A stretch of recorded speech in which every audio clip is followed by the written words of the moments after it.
नमस्कार, आप देख रहे हैं वीयू न्यूज़ पावर्ड बाय विनय उजाला। आइए नजर डालते हैं आज की प्रमुख खबरों पर। भारत चीन लिपुलेख दर्रे से फिर व्यापार करेंगे, नेपाल ने सीमा विवाद को लेकर जताया विरोध।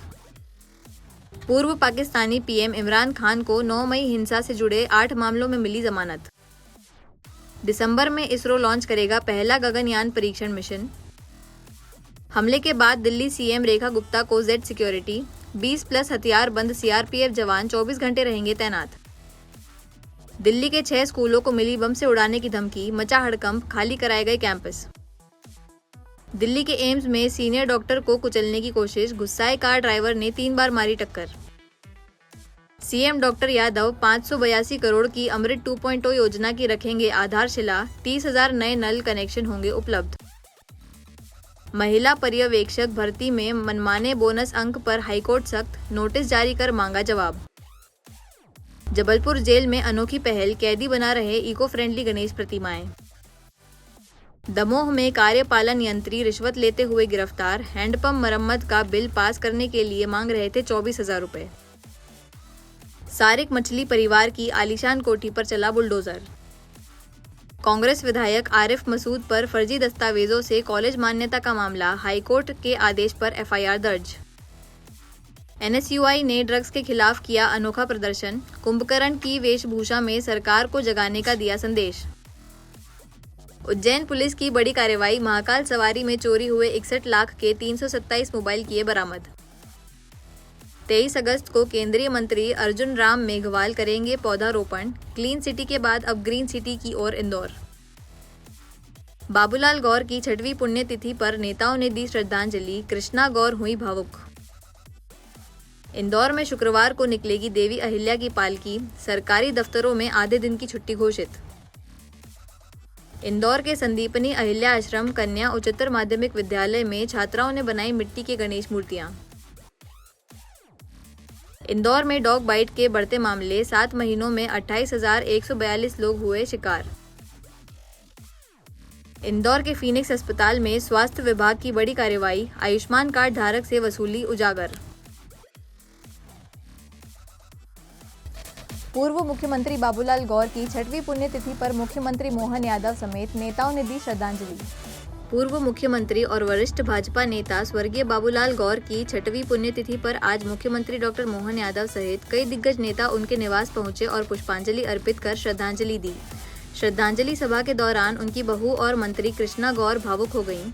उन्होंने कहा कि बाबूजी हमारे लिए भगवान से कम नहीं थे, उनका मार्गदर्शन और स्नेह हमेशा परिवार और प्रदेश दोनों के लिए संबल रहा। कृष्णा गौर ने भावुक होकर कहा कि आज मैं जो भी हूँ बाबूजी की वजह से हूँ। बाबूलाल गौर को भाजपा का समर्पित जनसेवक, कुशल प्रशासक और जनता से गहरे जुड़ाव रखने वाले नेता के रूप में हमेशा याद किया जाएगा। आज मैं हृदय से धन्यवाद ज्ञापित करती हूँ हमारे प्रदेश के मुखिया, मेरे बहुत आदरणीय डॉक्टर मोहन यादव जी के प्रति, जिन्होंने आज मेरे बाबूजी की 6वीं पुण्यतिथि पर न केवल निवास पहुंचकर उन्हें श्रद्धा सुमन अर्पित किए, बल्कि मेरे लिए वो एक बड़े भाई के रूप में मेरे घर पधारे और एक बहुत बड़ा संबल मुझे, मेरे बच्चों को, मेरे परिवार को दिया है, जो निश्चित रूप से इस बात का प्रतीक है कि भारतीय जनता पार्टी परिवार में रहते हुए एक दूसरे के प्रति चिंता का भाव, एक दूसरे के प्रति आदर्श व्यवहार का भाव किस प्रकार से होता है, उसकी परिणति इस प्रकार के कार्यक्रमों के माध्यम से सबकी उपस्थिति से दिखाई देती है। मैं हृदय से धन्यवाद ज्ञापित करती हूँ मेरे परिवार के, भारतीय जनता पार्टी परिवार के सभी सम्माननीय वरिष्ठ जनों के प्रति भी, जिन्होंने आज पूजनीय बाबूजी को श्रद्धा सुमन अर्पित किए हैं और मुझे और मेरे बच्चों को बहुत बड़ा संबल देने का काम किया है। बाबूजी निश्चित रूप से भारतीय जनता पार्टी के एक ऐसे नेता थे जो पूरा जीवन भर अपराजेय रहे, अपराजेय योद्धा के रूप में, गरीबों के मसीहा के रूप में, आम जन अपने जनप्रतिनिधि के रूप में उन्हें पसंद भी करता था और उन पर विश्वास भी करता था। आज निश्चित रूप से मेरे लिए तो इस बात का संकल्प लेने की जरूरत है, पूजनीय बाबूजी ने जो आदर्श हमारे सामने स्थापित किए हैं, उन्हीं आदर्शों पर चलते हुए राजनीति के क्षेत्र में लगातार हम आगे बढ़ें और पूजनीय बाबूजी के विचारों को आगे बढ़ाने का काम करें। जबलपुर हाई कोर्ट आदेश पर कांग्रेस विधायक आरिफ मसूद के खिलाफ एफआईआर, एसआईटी करेगी जांच, 90 दिन में करनी होगी रिपोर्ट पेश। कांग्रेस विधायक आरिफ मसूद पर फर्जी दस्तावेजों से कॉलेज को मान्यता दिलाने का आरोप लगा है। जबलपुर हाईकोर्ट के आदेश पर कोहिफिजा थाने में उनके खिलाफ एफआईआर दर्ज हुई है। दरअसल हाल ही में उच्च शिक्षा विभाग ने इंदिरा प्रियदर्शिनी कॉलेज की मान्यता रद्द कर दी थी। कोर्ट ने छात्रों के हित देखते हुए कॉलेज जारी रखने की अनुमति दी, लेकिन नए एडमिशन पर रोक लगा दी है।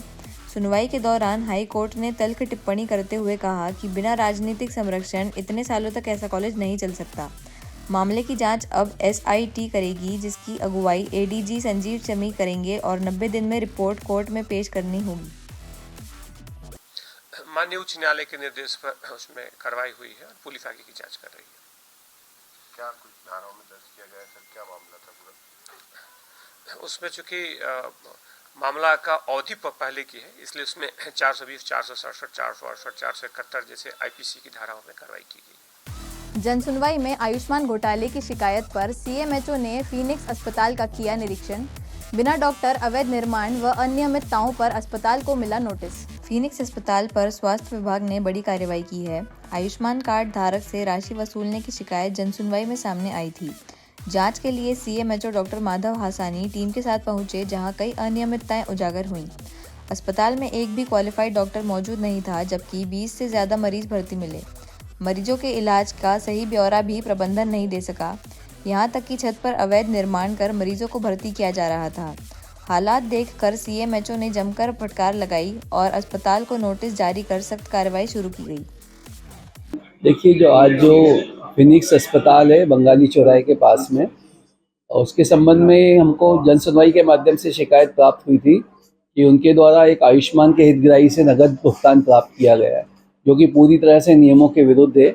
और साथ ही साथ उस अस्पताल के बारे में हमको लगातार ये भी शिकायतें मिल रही थी कि वहाँ पे चिकित्सक उपलब्ध नहीं रहते हैं और काफ़ी सारे गंभीर रोगियों को रखा जाता है और बिल्कुल असुरक्षित वातावरण है।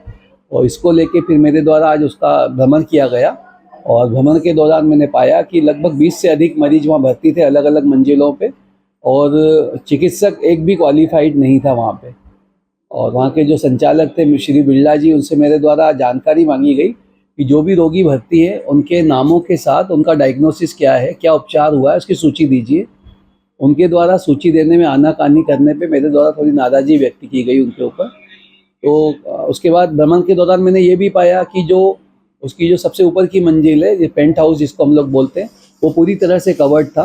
तो हम उनको नोटिस जारी कर रहे हैं और नगर निगम इंदौर से भी हम उसके अनुमतियों के संबंध में दस्तावेज मांगेंगे कि उसको पेंट हाउस पे पूरा कवर करने की अनुमति है कि नहीं, क्योंकि ऐसी स्थितियों में जब, और दूसरा वहाँ पे मैंने ये भी देखा कि एक ही एग्जिट वहाँ पे पाया गया, और यदि कोई भी दुर्घटना होती है 4 मंजिलों में से कहीं पे भी, तो निकलने के लिए इमरजेंसी स्टेयर्स भी वहाँ पे नहीं है। तो जो भी चिकित्सा परिचर्या से संबंधित हमारे रूल 1997 है और एक्ट जो 1973 का है, उसके आधार पे जो चीज़ें उनमें कमियां पाई गई, उसका मेरे द्वारा निरीक्षण में जो चीज़ें मुझे मिली है, आज विस्तृत एक और मैं उनको नोटिस जारी कर रहा हूँ।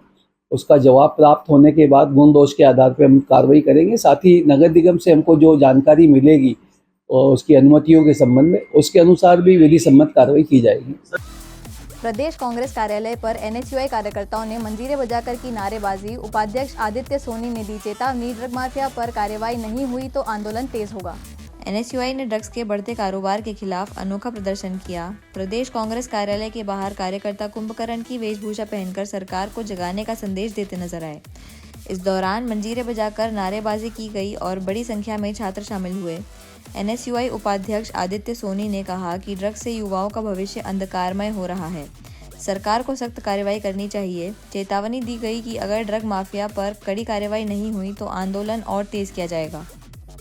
जिस प्रकार से भोपाल में एक अवैध फैक्ट्री के अंदर करीब 92 करोड़ रुपए की 61 किलो ड्रग्स बरामद हुई है और वहां पे 550 किलोग्राम ड्रग्स बनाने का कच्चा माल, जो कि मोफेड्रोमन नामक की जो ड्रग्स है, वो लगातार 1 वर्ष के भीतर तीसरी बार भोपाल राजधानी से बरामद की गई है, जो डीआरआई ने कार्रवाई करके भोपाल में पकड़ी। अब इसमें सवाल उत्पन्न ये होता है कि यदि इतने बड़े पैमाने में जिस प्रकार से अक्टूबर 2024 में 1800 करोड़ की ड्रग्स को भी यहाँ narcotics control bureau Gujarat police ने पकड़ा था। तो मध्य प्रदेश शासन आखिर इसके लिए कर क्या रही है? भोपाल राजधानी को कहीं ना कहीं नशे की राजधानी की ओर बनाने की ओर शासन इस प्रकार से कार्रवाई कर रही है। लगातार 1 साल के भीतर तीसरी बार भोपाल राजधानी से इतनी बड़ी मात्रा में मोफेड्रोमोन नामक जो एमडी नामक ड्रग्स है वो यहाँ से बरामद होती है। और सरकार, मध्य प्रदेश की सरकार, मोहन यादव जी की सरकार कुंभकर्ण की नींद में सो रही है। आज एनएसयूआई मध्य प्रदेश द्वारा कुंभकर्ण की नींद से सरकार को उठाने का प्रयास किया गया है कि सरकार अपनी कुंभकर्ण की नींद से जागे। और जिस प्रकार से नशे का व्यापार यहाँ पे विस्तार किया जा रहा है, पहले 1800 करोड़ की ड्रग गुजरात से यहाँ पहुँच जाती है, उसके बाद तस्करों का सबसे बड़ा भारतवर्ष का रैकेट भोपाल में मिलता है और उसके बाद इस प्रकार की दिलशाद नगर की फैक्ट्री मिलती है। तो हमने यार यहाँ पे सरकार को जगाने का प्रयास किया है। इंदौर के संदीपनी अहिल्या आश्रम कन्या उच्चतर माध्यमिक विद्यालय में छात्राओं ने मिट्टी से गणेश जी बनाना सीखा। घर में पूजन कर शुद्ध जल से विसर्जन करने का लिया संकल्प। शासकीय संदीपनी अहिल्याश्रम कन्या उमावी क्रमांक 2 में मिट्टी के गणेश बनाने की कार्यशाला आयोजित हुई। प्राचार्य दीपक हलवे ने बताया कि सैकड़ों छात्राओं ने उत्साह से भाग लेकर स्वयं गणेश मूर्तियां बनाई। छात्राएं इन मूर्तियों की स्थापना अपने घरों में कर 10 दिवसीय उत्सव के दौरान पूजा करेंगी। सुनीता उपाध्याय ने छात्राओं को संकल्प दिलवाया कि विसर्जन वे घर पर ही शुद्ध जल पात्रों में कर उस जल का उपयोग बाग बगीचों में करेंगी। कार्यक्रम आयोजिका सुषमा राठौर ने कहा कि गणेश जी के अंग जीवन की सीख देते हैं। वहीं सरिता शुक्ला ने रासायनिक रंगों की जगह प्राकृतिक रंगों से मूर्तियां बनाने पर जोर दिया। कार्यशाला में गायत्री परिवार के प्रशिक्षकों ने छात्राओं को प्रशिक्षण दिया। ऐसे ही खास खबरों के लिए बने रहिए हमारे साथ वीयू न्यूज पर, पावर्ड बाय विनय उजाला।